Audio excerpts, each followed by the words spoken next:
While most of the world assumes that Africa's future will be decided in parliament buildings and at the ballot box, millions across the continent are shifting power toward a different, older authority, one rooted in ancestral land, sacred rituals, and the invisible hands of traditional rulers. Reports show that while constitutions may govern the capitals, the true sovereignty over land, resources, and leadership is being quietly redefined in village courts, royal compounds, and sacred groves. This is not just a story of politics. It's a story of identity, survival, and the search for authentic governance in the 21st century. Let's begin by stepping back and asking a simple question: who really rules Africa? On paper, the answer seems obvious. Each nation has its president, its parliament, its legal codes, most inherited from colonial powers, then reworked in the language of democracy. But travel outside the capital cities, beyond the reach of government ministries, and a different reality emerges.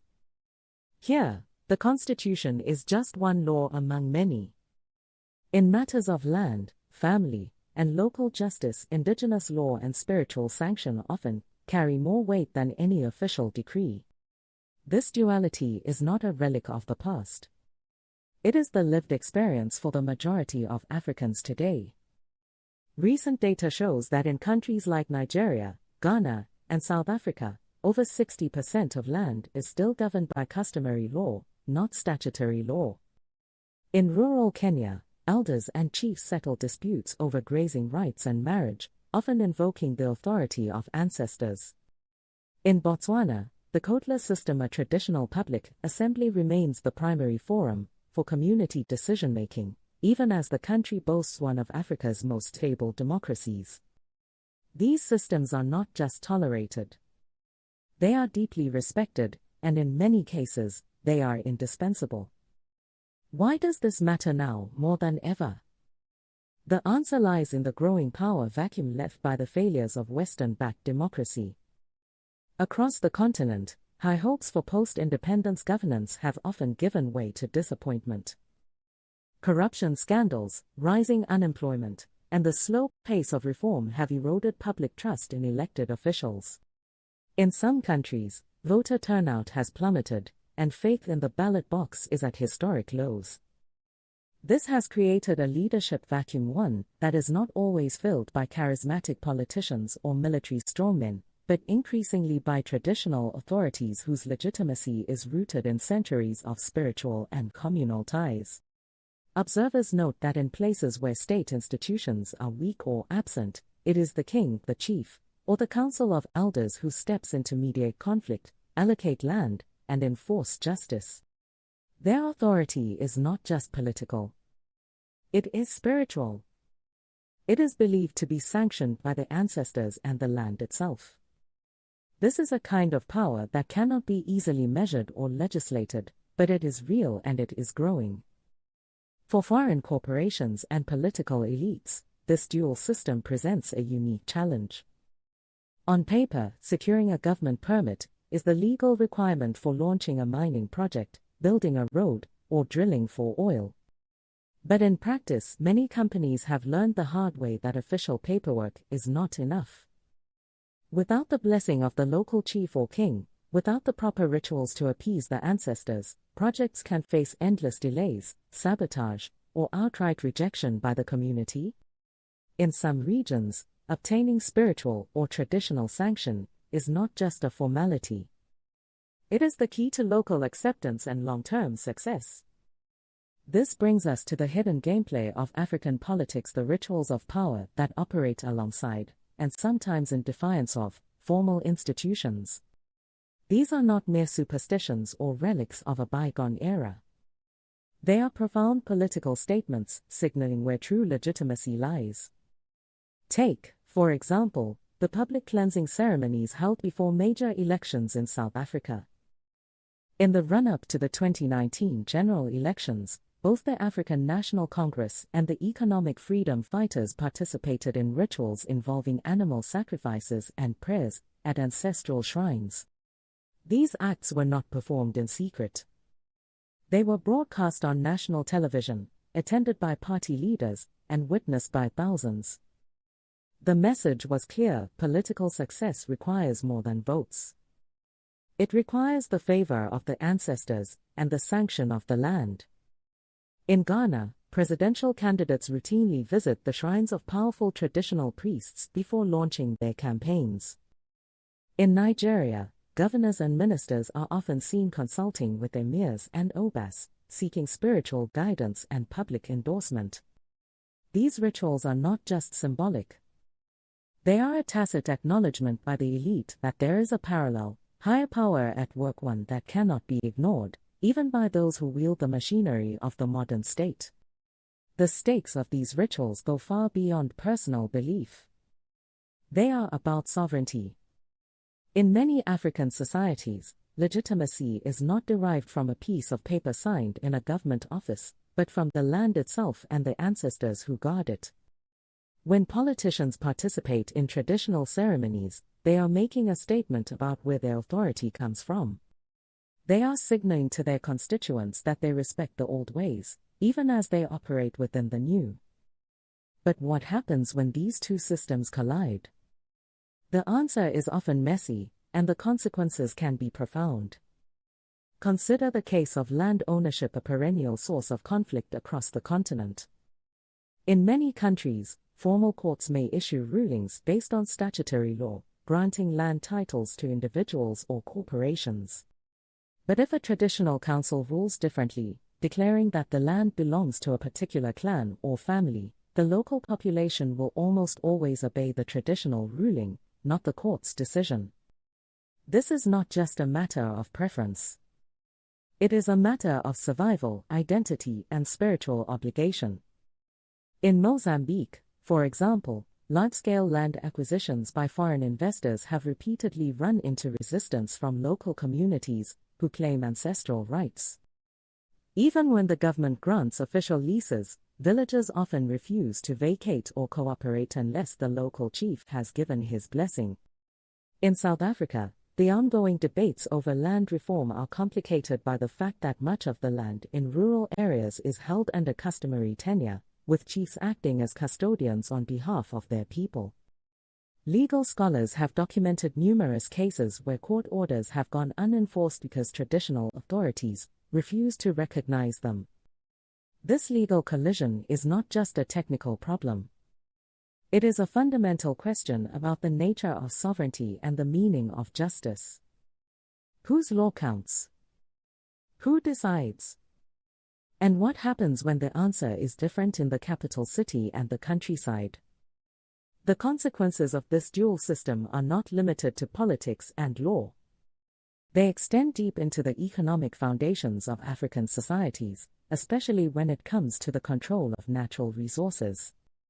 Across the continent, traditional leaders are often the final gatekeepers for lucrative ventures in mining, oil, and agriculture. Companies that fail to negotiate with these authorities, or who ignore the spiritual dimensions of land and resource management, often find themselves embroiled in perpetual conflict, regardless of how many government permits they hold.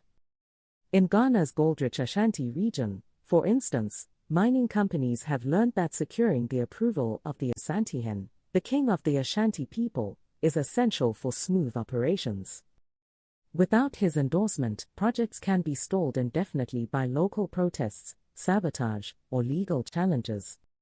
In Nigeria's Niger Delta, oil companies have faced similar challenges, with local chiefs wielding significant influence over access to land and labor. Reports indicate that in some cases, companies have been forced to pay substantial sums in development fees, or to fund community projects as a form of traditional sanction. This economic gatekeeping is not just about money. It is about control over the land, the water, and the resources that sustain life. It is about who has the right to decide how these resources are used, and for whose benefit. In many cases, traditional leaders see themselves as stewards of the land, accountable not just to their people, but to their ancestors and to future generations. This sense of responsibility is often absent from the calculations of multinational corporations or distant government officials. the resurgence of traditional authority in economic matters is part of a broader trend, the decolonization of law and governance. For much of the 20th century, African states were pressured to adopt Western legal frameworks, often at the expense of indigenous systems. Colonial administrators dismissed traditional law as backward or superstitious, replacing it with imported codes and procedures. But in recent years, there has been a growing recognition that these systems are not only legitimate, but essential for authentic governance. Legal scholars and policymakers are increasingly advocating for hybrid models that integrate customary law with statutory law, creating a uniquely African approach to governance. In South Africa, the Constitution explicitly recognizes the role of traditional leaders and customary law, subject to the principles of human rights and equality. In Botswana, the Kotla system operates alongside the formal courts, providing a space for community dialogue and consensus building. In Ghana, the chieftaincy institution is enshrined in the constitution, with chiefs playing a formal role in local government. This process of legal and political fusion is not without its challenges. There are real tensions between the demands of modernity and the imperatives of tradition. Issues of gender equality, minority rights, and democratic accountability often come into conflict with customary practices. Critics argue that traditional systems can be exclusionary or resistant to change. Supporters counter that they provide stability, legitimacy, and a sense of belonging that is often lacking in imported institutions. What is clear is that the reemergence of traditional authority is not a retreat into the past. It is a dynamic, evolving response to the failures and limitations of Western models. It is an assertion of African agency, a reclaiming of sovereignty over land, resources, and identity. It is, in many ways, the ultimate rejection of the colonial legal framework, a declaration that Africa will govern itself on its own terms. As we look to the future, the stakes could not be higher. Africa is projected to be home to nearly 2 billion people by 2050, with a rapidly growing youth population and vast reserves of natural resources.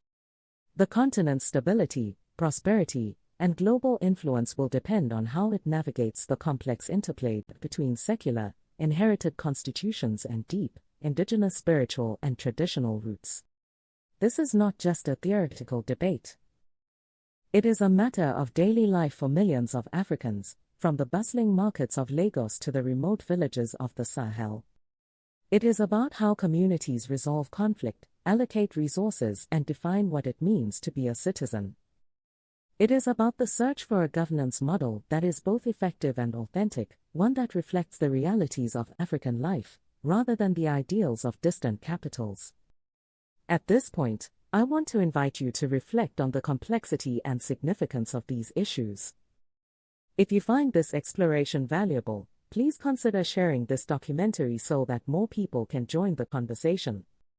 Your engagement helps bring these underreported stories to a wider audience, and we cannot continue without your support. Returning to our central theme, let's consider the broader implications for regional cooperation, economic development, and political stability. The integration of traditional authority into modern governance is not just a local or national issue.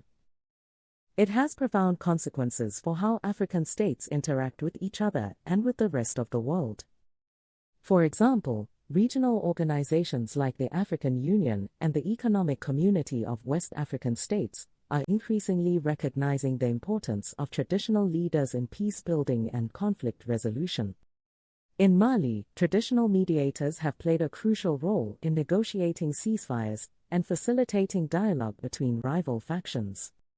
In Ethiopia, elders have been instrumental in resolving intercommunal disputes that threaten to escalate into wider violence. These examples highlight the potential for indigenous systems to contribute to regional stability and cooperation, complementing the efforts of formal institutions. At the same time, the fusion of traditional and modern governance raises important questions about accountability and transparency. How can traditional leaders be held accountable to their communities, especially in cases where their authority is hereditary or based on spiritual claims. How can customary law be harmonized with international human rights standards, particularly in areas like gender equality and minority rights? These are not easy questions, and there is no one-size-fits-all answer. But they are essential to the ongoing evolution of African governance. Observers note that some countries are experimenting with innovative solutions. In Uganda, for instance, traditional leaders are required to consult with elected local councils before making decisions on land allocation. In Namibia, customary courts operate under the supervision of the formal judiciary, ensuring that their rulings are consistent with national law. These hybrid models are not perfect, but they represent a pragmatic approach to governance, one that recognizes the strengths and limitations of both systems. The economic dimension of this fusion is equally significant. As Africa continues to attract foreign investment in sectors like mining, agriculture, and infrastructure, the role of traditional leaders as economic gatekeepers will only become more important. Companies that ignore the spiritual and communal dimensions of land and resource management do so at their peril. Conversely, those that engage respectfully with traditional authorities and invest in community development are more likely to succeed in the long term. This is not just a matter of corporate social responsibility.